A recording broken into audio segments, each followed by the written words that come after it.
Avui han començat a declarar les famílies de les víctimes de la residència Fiella de Tremp. Han comparegut les primeres 3 famílies per la denúncia interposada contra les responsables del geriàtric per un delicte d'homicidi imprudent. Recordem que van morir 64 dels 142 usuaris del centre per un brot de Covid el novembre de 2020. Ho van fer en condicions de desatenció mèdica i higiènica. Alguns, fins i tot, van morir per deshidratació. Les famílies denuncien també la desinformació i incomunicació amb els seus padrins durant aquest període. És el cas de l'Evaristo Saura. El seu pare havia ingressat a la residència només per curar-se d'una lesió, ja que el seu domicili no hi tenia ascensor.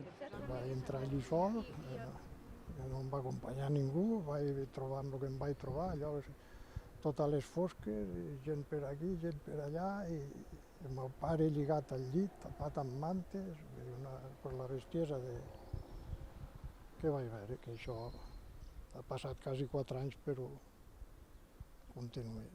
Avui és el primer dia de declaracions. Es preveu que els membres de fins a 20 famílies de víctimes declarin durant els pròxims dies.